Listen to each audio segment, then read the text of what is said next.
Professor Quigley will now deliver a short presentation entitled Human-Computer Interaction and Global Health. Professor Quigley, we are honoured and we welcome you back to UCD, and the floor is now yours. Thank you very much. So thank you very much for having me today. Again, I'm the Science Director and Deputy Director of CSIRO's Data61. So I'm going to rapidly go through a lot of different concepts and pieces of human-computer interaction as they touch on various aspects of human health, from our own work that we have to do for ourselves, what caregivers would have to do, and what other people would actually be doing. But the kind of take-home message is that there's a lot of sensing opportunities out there. And those new types of sensing open up all kinds of new interactions that you can have in hospitals, in clinics, in surgeries, in all the places that we actually get and give care. Also, that the new forms of interaction allow us to adapt to things that we know about, some certain limitations around human attention, our sight, low or even no vision, and all of these different things are what I'll be touching on this evening. Australia's National Science Agency, that I've just joined after 28 years in the university sector, has over 6,000 talented staff spread across 55 locations. And these are all the branches of science.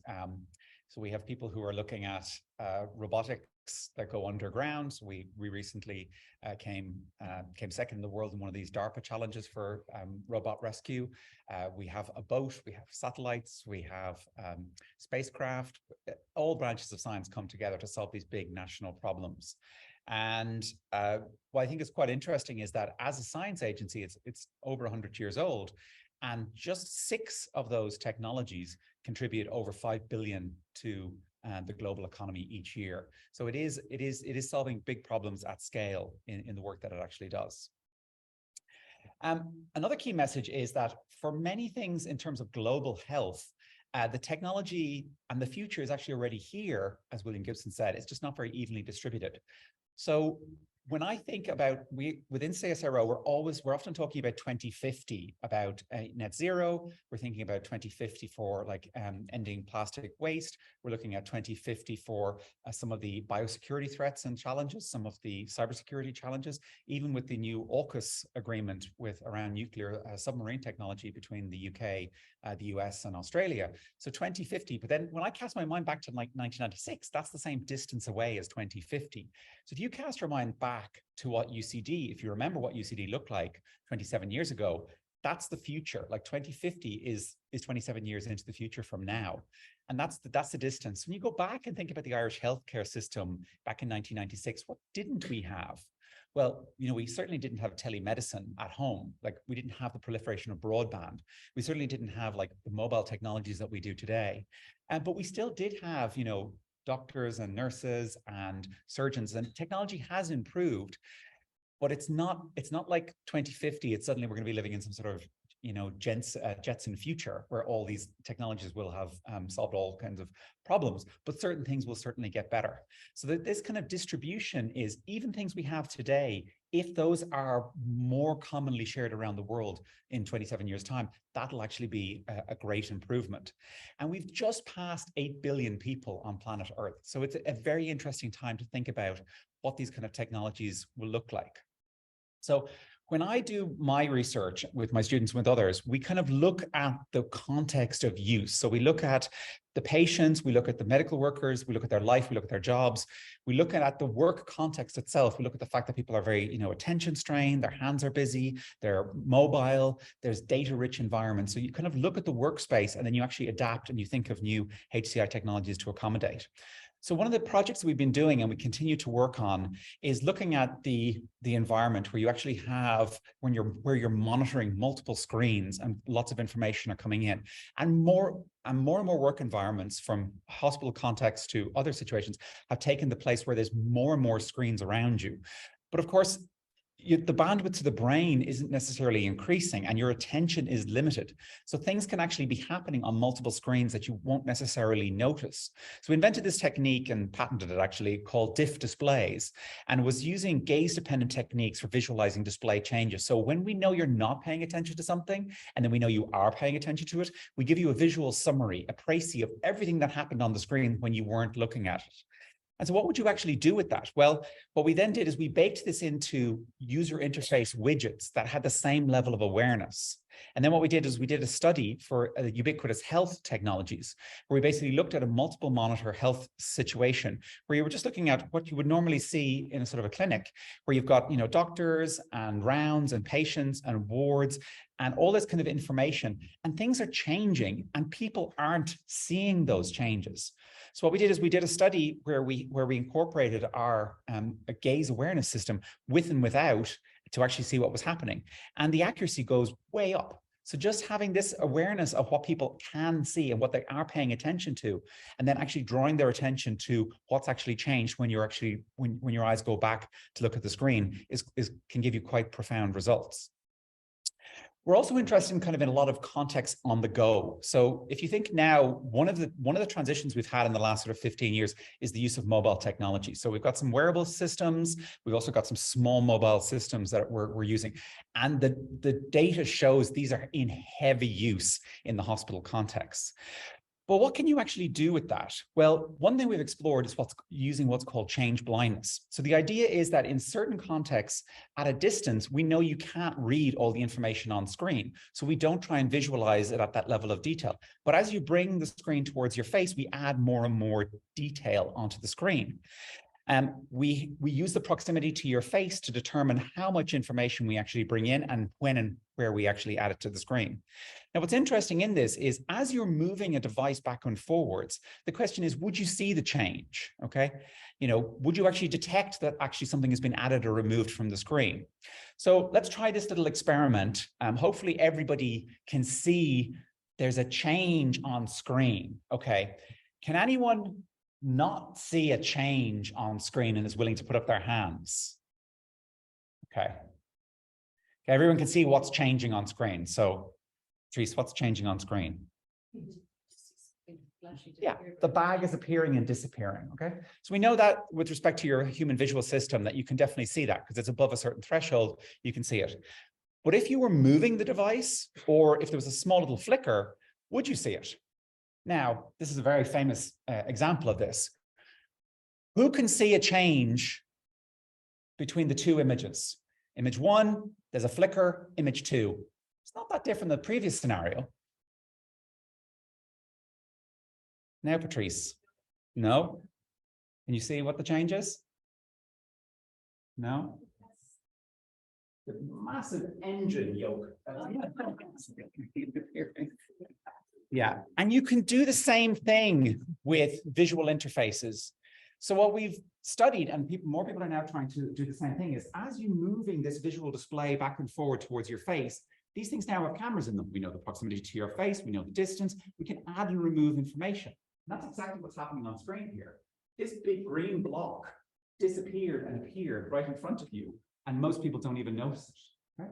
So people don't see these changes, and we can actually adapt interfaces accordingly. And we can do that to add and remove information. And we did studies on this to show that depending on the context, people do or don't see these kind of changes. We're also interested in what happens when you have like low or no vision. So we've even tried to do text entry for blind people on smartwatches. And this is a very interesting area to study because you're getting many different forms of interaction, many different forms of interfaces that you actually have available. And you can then do comparisons and compare and contrast techniques with these. So we do lots of these kind of different studies, but I want to kind of bring you back into the kind of the health context, just to think about health providers in the hospital. Now, some of these, I will admit, will seem a little far-fetched, but having a little bag of pixels that you were going to carry around with you 27 years ago possibly also seemed a little far-fetched. So let's begin with this one, okay?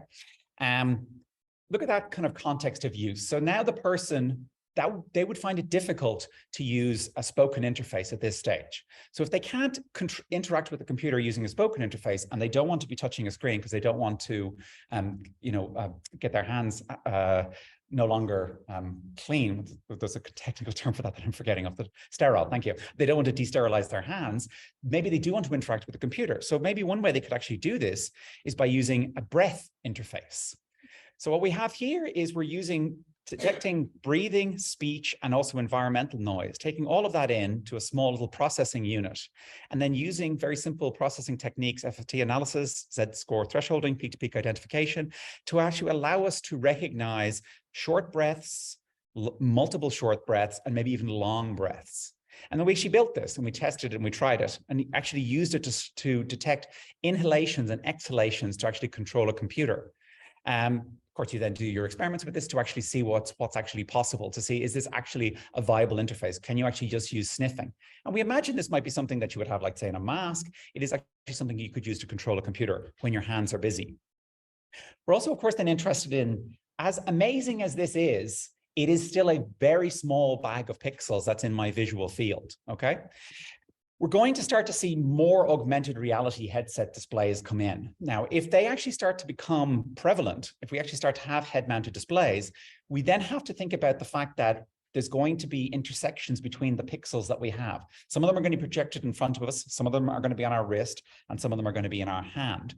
So can we combine all of those together? Can we actually marry them so that actually the head-mounted display understands where this set of pixels are or where this set of pixels are and takes advantage of the multiple fidelities that we actually have available, so we can have multi-fi interactions.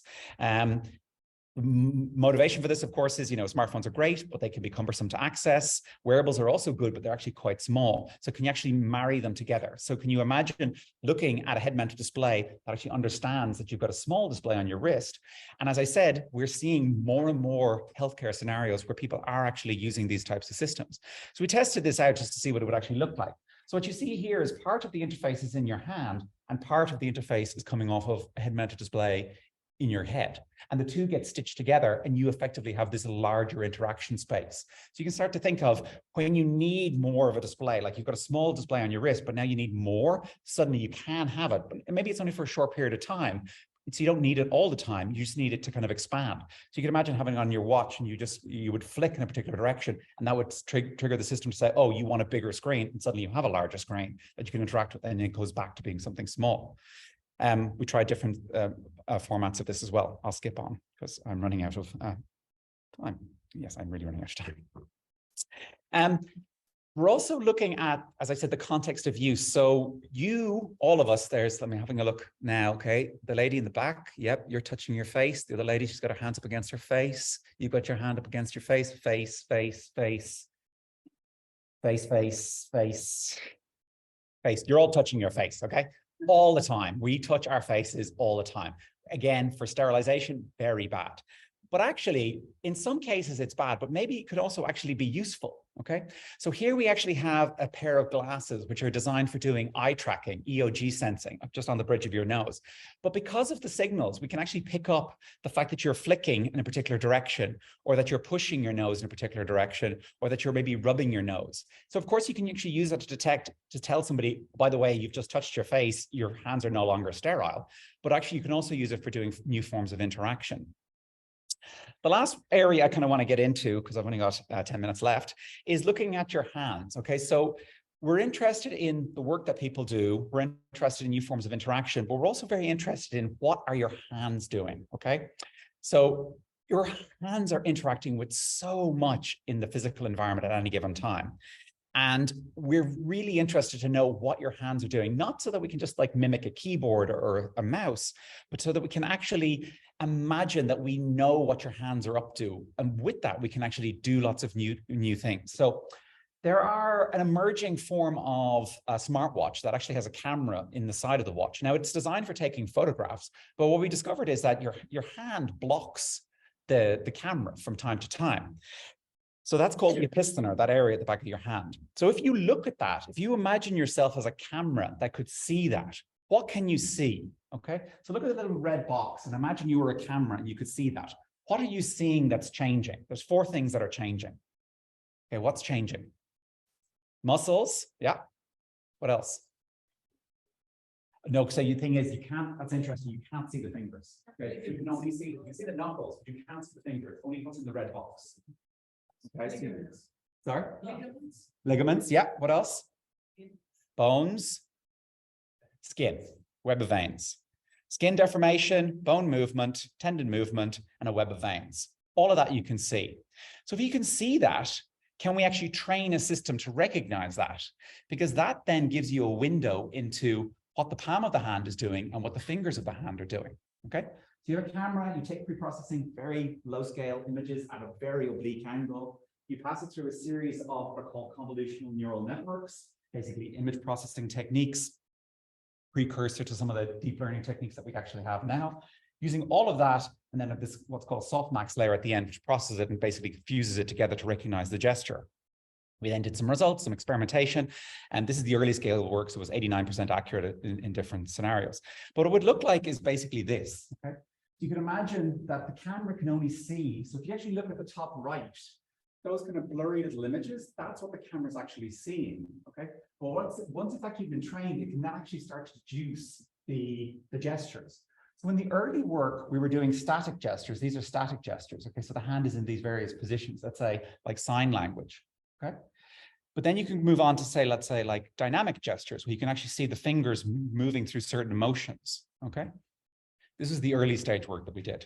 Okay, what we then of course want to do is now we don't want to just know these kind of static gestures or even these dynamic gestures. Now what we want to do is now we want to know exactly what the hand is doing in 3D. Okay, so now we've built a 3D hand pose estimation using a wrist-worn camera and this deformation network. So it's gotten more complicated. Okay, so you still have a camera view, but what you actually are then able to extract out of the system is that up in the top right is the synthetic hand that's being recognized off of just that image that the camera can actually see.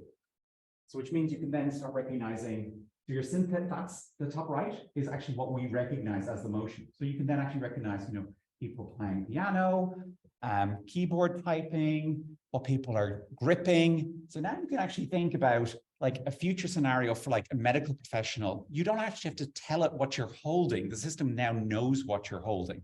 That's incredibly rich context information for new forms of human-computer interaction. Of course, it doesn't always work because you have this kind of crazy case there where it's kind of falling apart. Okay. All right. We've got some example applications there with, you know, the different things that we actually tried. Okay, so I'll end on these two examples here. And this is a new piece of work that's just going to be published next month at the CHI conference. And this is something we've been working on for like nearly 4 years now. Omnipresent, again, so at the moment, you've got front-facing cameras on these devices, and you've got front-facing cameras and you've got back-facing cameras. But again, newer versions of these cameras are coming out with omnidirectional cameras. If you have those omnidirectional cameras, typically the people are just using them to take spherical images of an environment. That's what you're effectively going. But if you have this omnidirectional camera with you at all times, it opens up a huge amount of possibilities that you could actually start using it for. So what we explored was we can now know how you're holding the device. We can also use the back of the device as a form of input. So right now you have to typically use the front of the device to interact with these devices. But if now you could actually just use the back of the device for doing keyboard entry, for doing gestures, there's no sensing there. It's a big bag of, it's just plastic, it does nothing. But with an omnidirectional camera, you can see that. And suddenly you can actually start using it for doing all kinds of new inputs. Also using it for doing, let's say, looking down at your legs. So suddenly your legs actually become part of the interaction space. Because right now, the camera can actually see your lower body.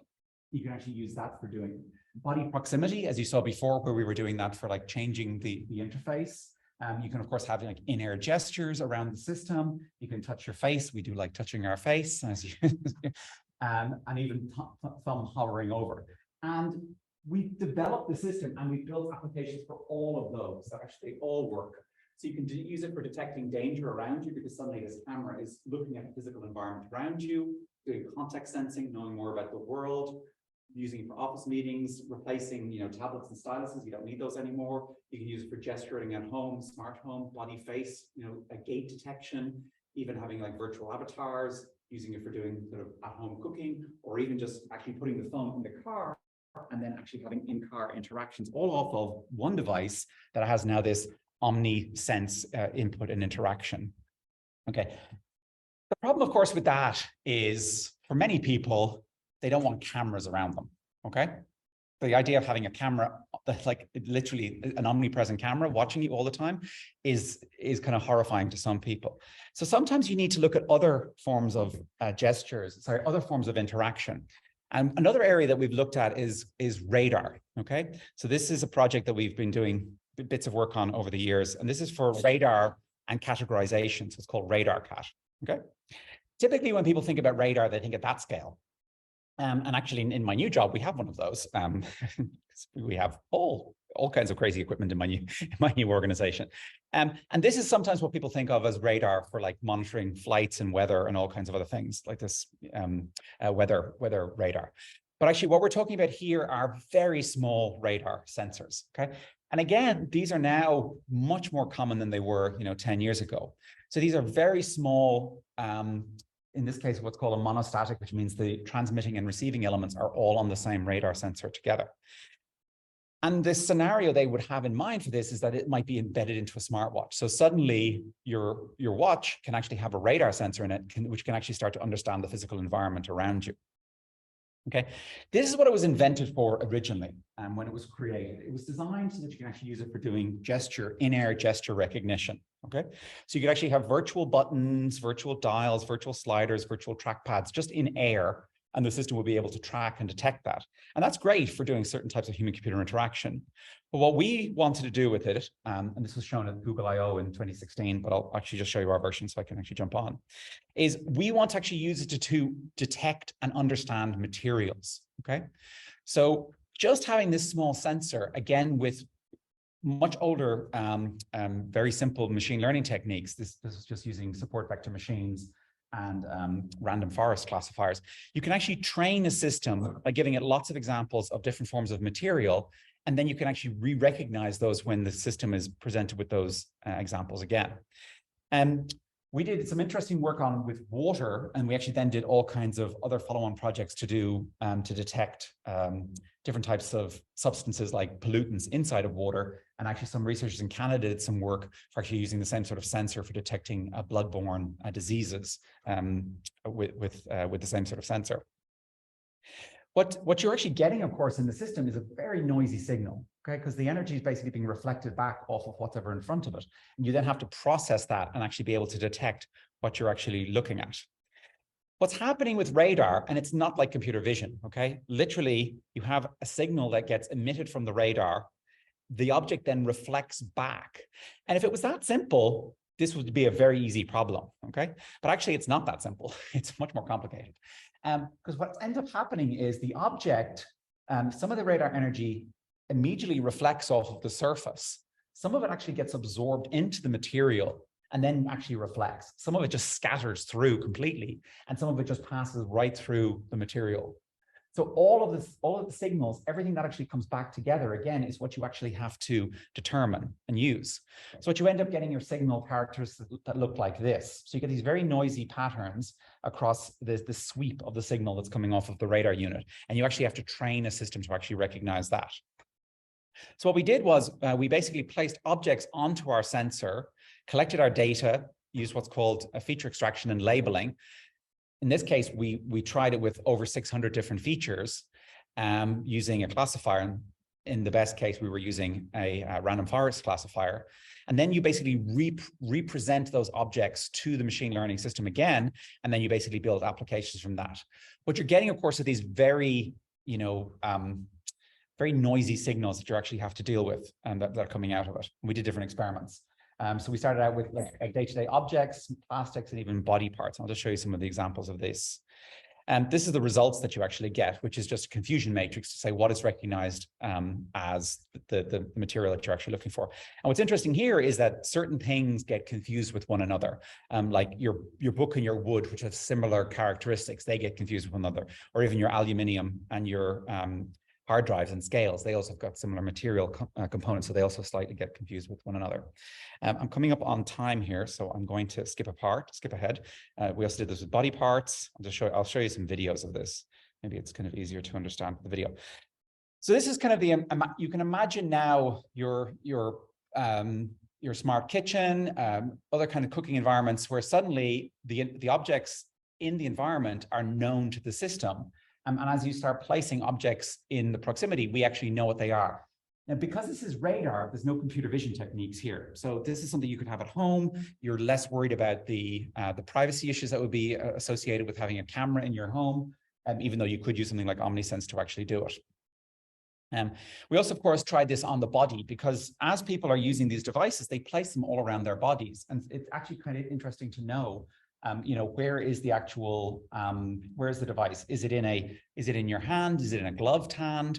Is it in your hand? Is it a gloved hand for like a surgeon or for somebody in another situation? What are you actually touching? Where is the actual phone being placed on the body? And then actually sensing all of that out of work. Oops, and I'm at time, so I'm going to wrap it up here. So we had sort of commercial outcomes from this were people who wanted to use it for automatic waste sorting. We definitely had the scenario of using it to assist the blind, because suddenly you could imagine your smartwatch actually understands more about the physical environment and what you're actually touching and what you're actually interacting with, and then feeding that information back to you. Self-checkout, smart kitchens, and chemical labs. So that's just kind of a very brief tour through some of the kind of HCI work that we've done over the years that kind of touches on different aspects of, at home interactions. You can imagine it being used in different sort of scenarios on the go, in different kind of health scenarios. And I will leave it at, I'll leave this back up here, and I will leave it at that because I'm just at time. Okay, thank you very much.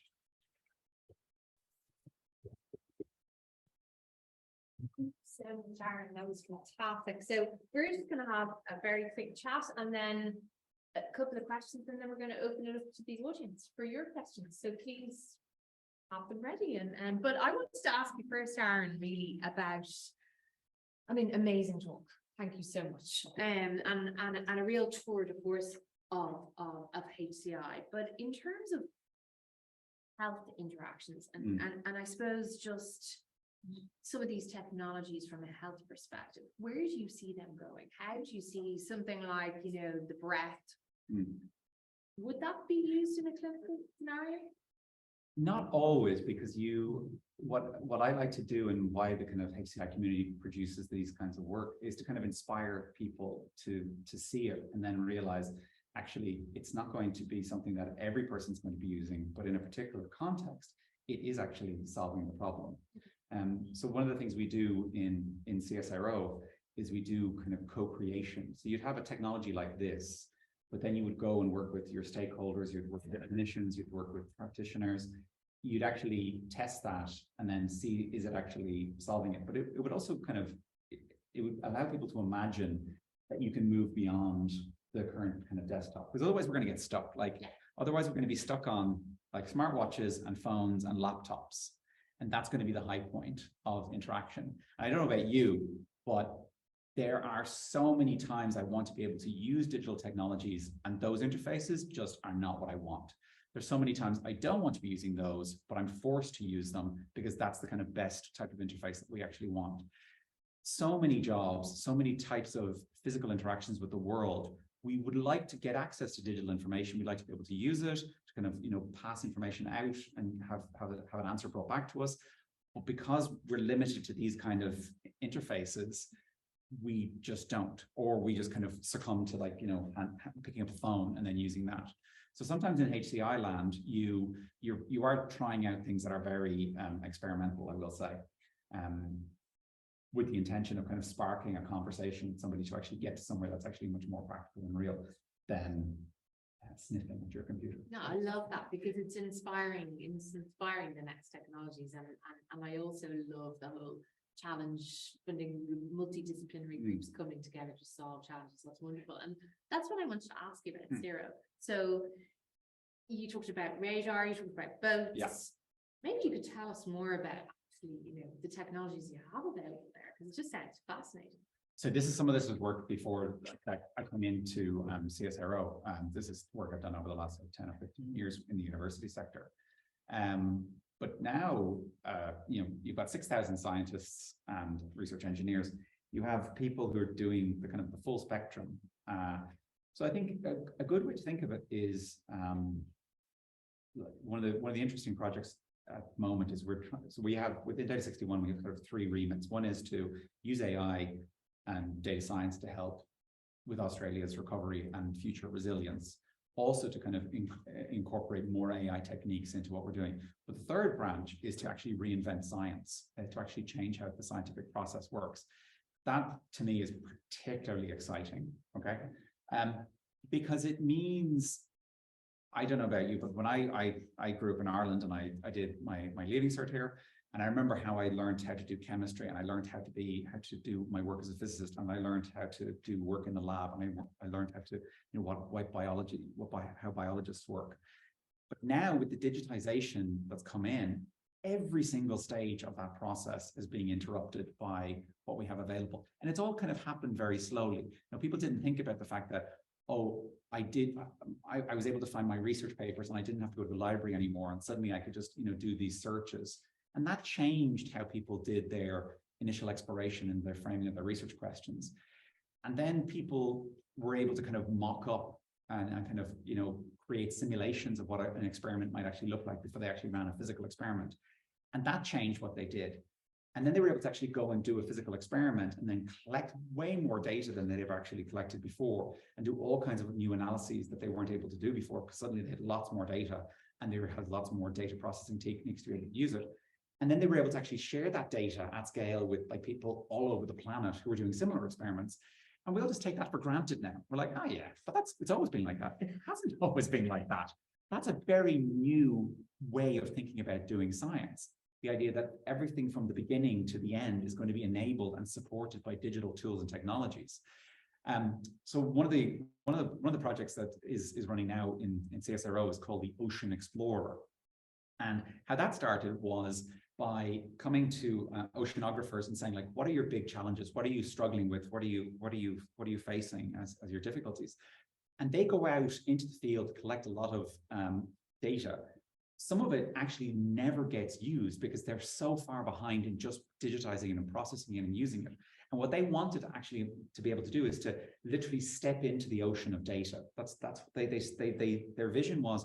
We have so much data, we want to step into that ocean of data and be immersed in it, and then start asking our questions and start collaborating with our colleagues. So that we went to our engineering and design team, and they basically started doing, you know, co-design and sketching together of what this could actually look like, making it very simple to start with, but basically bringing in their data, getting it to the point where we, as you know, as oceanographers, would be able to sit there and spend hours at a time immersed in the data, just looking at it and adding in extra things, adding in slices, going back and forwards in time, diving into a particular section, coming back, but being in the data the whole time and not being in some sort of like weird little interface where you're kind of clicking buttons or anything like that. All you see in front of you is the data. And what they actually discovered was that they realized that they had, over years, they'd actually learned how to look at these data sets and actually put them into a visual model in their heads, kind of an internal visualization. And they actually got quite good at doing that, but it would take you years to be able to do that. Whereas now these visualization techniques, this Ocean Explorer, allows you to do that quite quickly.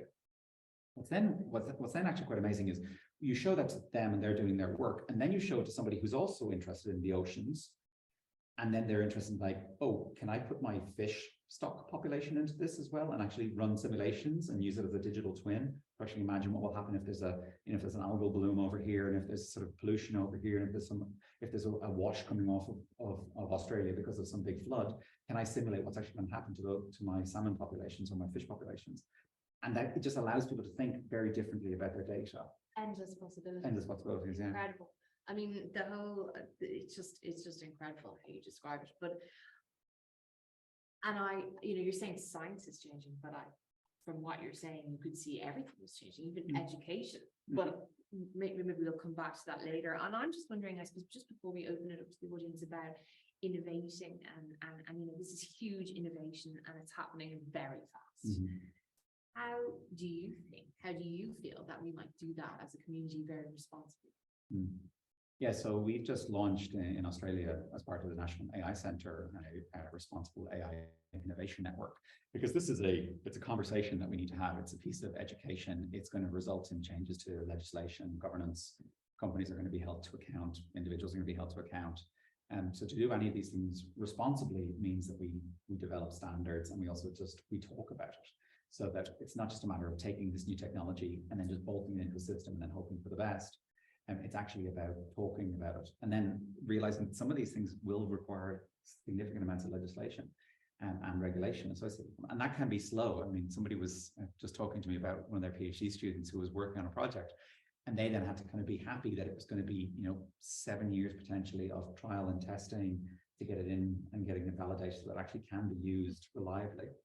And that's sometimes one of those things that sort of, as a technologist, we find it a little inhibiting, because we're like, oh, it's working. And you tried it on a data set, working grand. Yeah, and that's interesting. This whole like we said it yesterday, like, move fast and break things. Yeah, move fast and break things. But if breaking things are like human populations and health, that's not something that we can do. So what we actually do need for a lot of these systems is we need lots of ways to simulate it. So within our organization, we have lots of the parts. Basically, it's not a term I particularly I love, but digital twins are becoming very popular ways for the environmental scientists and the health scientists and the people who do material science, because we have everybody is contributing. So like when these big problems come in, so for example, like one of our challenges is to advance Australia's response to net zero. So then we all have to think, like, what can we do? Like, can we invent new materials that will absorb carbon? Can we actually do things with the mining industry to help with the sequestration of CO2? Can we change how the concrete industry is actually working? And all of these questions basically start. You can exactly, but you can hypothesize to say, well, here we've got this thing with concrete, and just my colleague who's actually over in the UK at the moment, he's visiting there to actually work on just the particle modeling of how you put all the pieces together for concrete. And just analyzing that and understanding, like, how you inject material can reduce the carbon footprint in this process. Because we have to do all of these things to try to get to net zero, and so it needs a kind of a digital twin of that, basically. Yeah, but a digital twin of everything. I mean, the people there we're talking about, they have a digital twin now of the port of Dover at every single layer, digital twins of like fish stock populations, digital twins of factories, and the entire country. That we're trying to do a digital Australia. So it's there at all kinds of different scales to allow you to basically do simulation and then to try different techniques to see what will actually happen. So Wonderful, Aaron. I'm going to open it up to the audience now. Would anybody like to ask Aaron a question? Please go ahead. I would like to see a digital twin of the human. They are definitely working on this. Yeah, yes, absolutely. So one of in the Turing Institute in the United Kingdom, one of the digital twins I saw today was of the heart. Very accurate. And you're thinking, okay, so the definition typically of a digital twin isn't just something that like looks, but there's actually sensors that are connecting between the physical object and the digital representation. And as the physical object changes, the digital representation also changes. So you're thinking, okay, well, what sensing techniques are you doing in here? So then they're talking about, sensing the heart movement at a distance, but then they're also talking about putting sensors into the heart during surgery. And lots of different sensors that are being wrapped around, being injected through the heart, actually in the physical heart, so that as this digital representation is doing this, you have confidence. Because if you're making decisions based on this digital twin of the heart, you're saying like, cut here, do this, do that, you want to make sure that it's fairly accurate representation of the actual heart, because these things, you want them to be, in sync. And that's the same thing for all of these digital twins. Like, you have to have confidence. Now, what's interesting for the heart one is because then there's another group that's looking at the lung. Okay, so they have a different digital twin of the lung. Okay, and also sensing it. But now these are two different systems that are now being coupled. And anybody who knows about systems and system modeling and design, once you take two different representations that have been sort of set up in different ways and they've got slightly different error parameters, you put them together, they actually magnify each other. Okay, so if you're going to create your digital twin of the human, and now you're going to have a digital twin of the circulatory system and skin and the various organs that we have, each one of those, the errors will start to compound themselves. So suddenly you'll inject some virtual drugs into the bloodstream, and you'll see that the heart acts in a particular way. And you'll say, okay, great, that's what's going to happen with that patient when I actually do it. That's not going to be the case if you've not thought about the science of what's actually going on when you couple multiple digital twins together to actually do your whole body. So it's definitely happening. People are, the human body is a huge one for the digital twins. It also means that you can, as a doctor, you can try things, or as a surgeon, you can try things before you can actually try them on patients. So we should embrace that. I mean, that's good for future surgeons. So yeah, definitely. Yeah. Right, so thanks, Aaron. Nice to see you again. Indeed. So I'm curious, do you see a role for holograms in healthcare innovation in the future? Yeah, so that the whole area of sort of virtual reality and augmented reality, we've often seen holograms, depending on what you mean, because I mean what Microsoft call a hologram is not typically what we mean by hologram. Typically, hologram, in my mind at least, the definition is there's that kind of a free floating visual representation in front of us, and I don't need to wear anything, I just see it there. Now, I've seen 2 or 3 technologies, actually often from Japan, because they do quite inventive things in Japan, where in one case they were basically pumping plasma into the air, and then they were basically zapping the plasma. So you had like little pixels kind of hovering in the air in front of you. But the resolution is not very high. It's not like a hologram. Another case where they were basically putting up a mist and they were projecting into it. So you can't, the mist is so fine, you can't see it, but you can see the reflection from the light. So suddenly you actually see, it feels like this sort of visual holographic display in front of you. What Microsoft and anybody who does the kind of AR world, when they talk about holograms, is basically augmented reality overlays, where you have a very highly accurate representation model of the world, and then you can overlay on top of it. And definitely for surgery. So to know, so you can actually take your scan, and then you can look at, let's say, the body, and you can actually sort of effectively peel away the skin and look inside. So I recently broke my shoulder, and I went through the whole kind of surgery, meeting all the different pieces, and I was still amazed at just looking at the x-rays, and they were trying to like line it up. And even my favorite part of the experience was when they put a big red cross on my shoulder. Does anybody want to guess why they put a big red cross on my shoulder? Yeah. They operate on the right one, because apparently it's quite regular that they don't operate on the right one.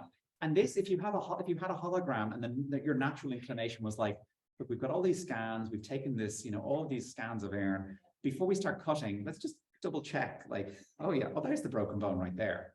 That's what you want. Like the big red marker is kind of terrifying in many ways. That's actually the high point. But to be honest, it moves very slowly. And also, and big problem for people who tried these kind of like in theater AR systems, getting them sterile is almost impossible. They just become completely, they're not designed for use in surgery. So they're designed for use outside of it in kind of like non-surgical environments. And that is actually a problem for a lot of these technologies. But yeah, definitely I say for training purposes, absolutely. For in surgery, and probably not too soon, I think. We've probably time for one more audience question, because we're just running out of time. Just what you were saying there about trying things medically was triggered in my head. Can you comment at all on whether any additional technology would be of any use in replacing use bands for research? Like there are organoids at the moment. I know that. I work in animal research. Right. Yeah. How far are we from being able to say we don't need to do that? Now we've got an organ on the chip. Sure. We have an organism. Yeah, so we have within the health and well-being challenge within CSIRO, they take what's called a One Health approach, and they take 3 areas. So one is human health, second one is animal health, and third was environmental health. So they actually have a lot of researchers who are looking at the animal health, but not necessarily in the sort of the experimentation with animals section. So yeah, I definitely can't comment wisely on your question, I have to say. But I will say that not to say that digital twins are going to solve all problems, but definitely people are looking at creating highly accurate models that you can do simulations with, and animals are definitely in that landscape. The ones I've seen recently were for mosquitoes. Obviously, they're not quite the animals you're thinking of. You think they're the insects rather than like actually kind of full humans. But the same thing, if they're trying with the human heart, you can be very sure they're doing the same thing for other kinds of heart structures as well. Just was sorry. So Aaron said that you refer to the computer, the watch, and as being like the 3 current ways that humans are interacting with their technology and computers, and that maybe you didn't want to interact via one of these offers. So it hasn't even occurred to me that we could start interacting through some different ways. So what do you propose? So What are my options and where do you see it going? where do you see it going? Well, I think whatever, if it's for us interacting, another talk I've given in the past is around what's called discrete computing. So the idea of actually being able to interact with these technologies. So for example, that Omni camera system, that's a great one. Your phone is sitting there. It's detecting tons of stuff for you and for me. And as long as I know it, and as long as I can get feedback, say like, oh, that's a really interesting point. I really want to remember that. So I want that little snippet of audio to be analyzed and that little part to be transcribed so I can remember it later because you tell me about a technology or a system. And I don't want the whole conversation to be recorded. And I want you to know that like, I'm kind of literally like, you've spoken to me and I've just reached up into the air and I've grabbed that bit of audio and I've hidden it away to hang on to it. And you can see that, you know I've done that, but you don't feel like it's socially awkward because I've done a particular gesture, like, oh, that's great. And I do this, and you know, like, oh, just grab my word, because you want to remember that. I just grabbed the word from your mouth. You said like, you know, like, oh, omniverse. Oh, yeah, omniverse, I must remember that. And I do that. You don't find that odd, because now you know you've said it to me. I've done this gesture and I've just thrown it there. And I've grabbed the word from the air, and now I've recorded it for my use. And I can do the sensing, omniverse, we can do that. We've got the audio processing to do that. We've got, thanks to some people, we've got great signal processing and audio separation technologies that you can actually do that with. Not that that's actually in the phone for now, but anyway.